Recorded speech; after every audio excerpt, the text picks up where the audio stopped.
Hi, this is the Friday stream from Ricker's Guitars. We wanted to have a little talk about top nuts on guitars. Nowadays we started to make top nuts out of wood, and Jacco can tell us something about this. Why did we start making top nuts out of wood, and especially out of lignum vitae? Well, I've been using Graphtec for, I think, tens of years, maybe longer. And I love Graphtec because it was always very successful in keeping guitars in tune if you have tremolo. But recently I've been thinking about this is Teflon, and there are a lot of environmental issues with this stuff. So a former employee of ours, Jeroen Bos, he always said to me, you should stop using Graphtec because it sounds rubbish. Well, Ferdinand and me had just talked about it. Can we hear the difference between top nuts? And for us, it's really difficult. But if you are someone who goes into the sound of your guitar, maybe you can hear it. But I was thinking, would there be a material that has the same qualities of Graphtec, which are used in windmills as a, how do you call it? Bearings. Bearings. Yeah. So there was and it's called lignum vitae. I don't know if that's the correct English thing. And I've been searching in our own woodstock, and we happen to have some lying around, which we bought, I think, 25 years ago. And it's very heavy. You can see it here. This is lignum vitae, and it's this is just a small block, but it's very heavy. It's very dense, so it's very hard wood. One of the most densest wood there is. Yes, I think even one of the most heaviest woods as well. Yeah.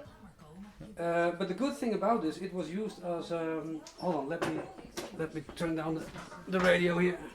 It was used in windmills as bearings for years because it has this self-lubricating quality about it. There is an oil in the wood which works As a lubricant. Basically. So it was I just tested it out, and I've made several guitars with that. You can see it here. This is a guitar with a.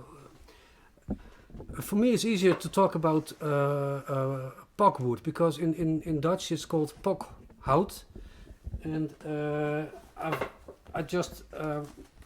we have this very old book, and officially it's Guaiacum officinale, and we call it pokwood, basically. I don't know why. I've tested it and it works really well, and you can hear it. Yeah. And it works very well on floating trams because it lubricates itself. As you can see, it looks really nice. Yeah. And with this is just a very small piece of wood, but you can actually make a lot of nuts out of this. And I think we're very happy with how it came out. And now on every guitar I make, I use this stuff. And of course, sometimes I use bleached bone. For the traditional look and everything. Yes, and you and I have been making basses and guitars for long years, and so you know as well as me that if you make a top nut very well, it works good. Even with the tremolo, you don't always need the Graphtec stuff. No.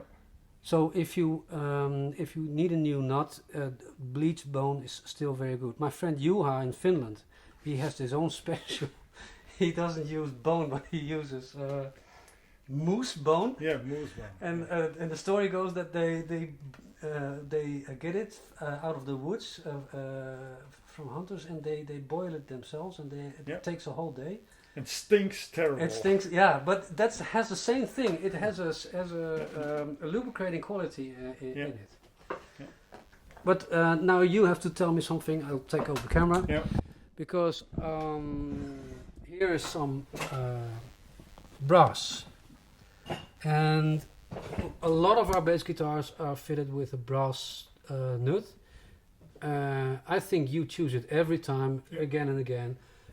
I will show you. There are some bases here. It's Really brass. doesn't wear down. It's So why would you use, this is bell brass as you would call it. Why would you use bell brass? because it doesn't wear down.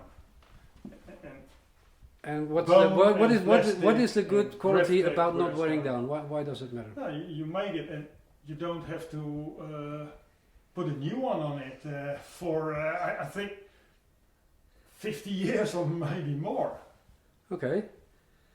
And if you use Graphtec, Well- bone even, it wears down. I remember, I'm not sure if we did it or Gibson did it. For years, Les Pauls were fitted with brass nuts as well, but we don't use that anymore. Why On doesn't? guitars.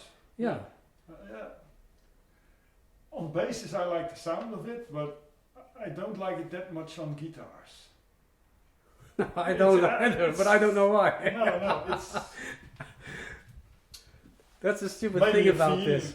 Maybe a feeling. Yeah, maybe a feeling. I Yeah. don't think they on a bass. Yeah, are you going to try it on the bass guitar? I'll try it. Yeah. Because this guitar has been played now for a few months and it didn't wear out at all, and it was very heavily used with a Floating tremolo, trem. floating tremolo.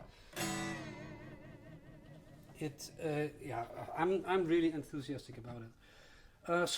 But before you go and ask, hey, can I have my Strat or my Gibson refitted with a wooden nut? The answer is no. This is all we've got. So it's very, it seems to be very expensive wood. I don't know, but this is what we've got, and we're going to use it strictly on our own instruments. But maybe you can find somewhere. We've just read that. What did you say? A lot of things were made from from ligname vitae. On violins, but they use it for the packs and from tailpieces they made out of it. Okay, another question. You make a lot of nuts for double basses, and then you make them out of ebony. Yeah.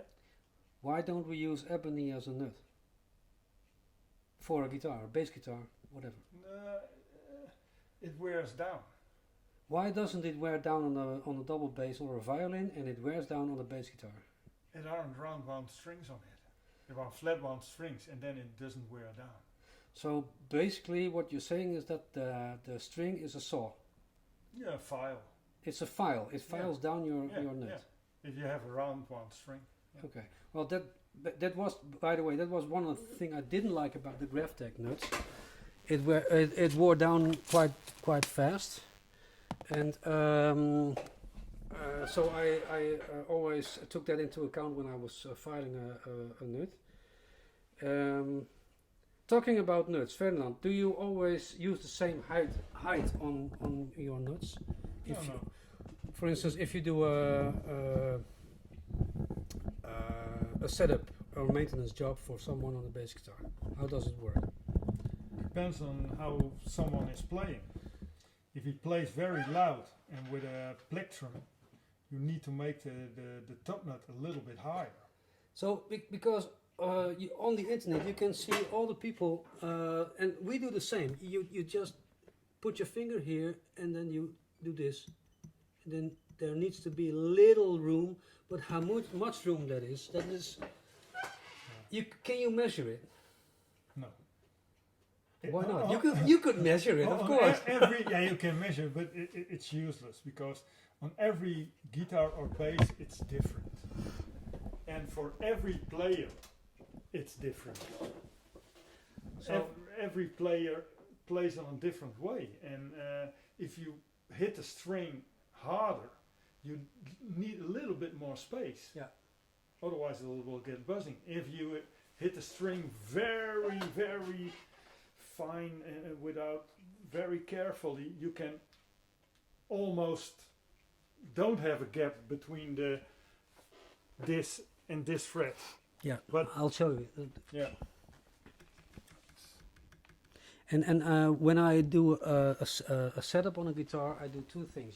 First thing you check, does it still have some room? But then you just play it, and that's the thing. And you listen. What you want is. And you try to play like the customer of the guitar is playing. So if the customer uses a plectrum, you pick up a plectrum, and if the customer says, "Hey, I'm playing quite hard," then you should play quite hard and you should test it. And that's the thing with setup jobs. There's no ideal setup job for anyone. It's very individual. So, and that is the same goes for nuts as well. Okay, well, to round it up, this was a small talk about nuts. Yeah. What was very funny, I was teaching some colleagues of mine in Vienna in February, and a lot of those were English. And every time I was talking about a top nut, they're like, what are you saying? What is a top nut? And I said, well, that's what we call it. It's a top nut, but it's not. In English, it's just the nut. Okay. And the bridge nut is the bridge nut. So you have the bridge nut and the nut. That's what I learned in Vienna. Okay. So this is a wooden lignum vitae nut. If you have some lying around, try it. If you're a luthier, try it out. You will love it. And yeah, for the rest, yeah, that was it. That's it. That's it for this week. Yeah. See you. Till next week. See you next Friday. Bye. Bye bye. Oh, hold on. If there are questions, if you want to know anything about what we do, or do you want to know some specifics about whatever that you want to talk about, bass guitars, or double basses, don't hesitate to just give a comment on YouTube or Instagram or Facebook, and we'll try to address it. Bye.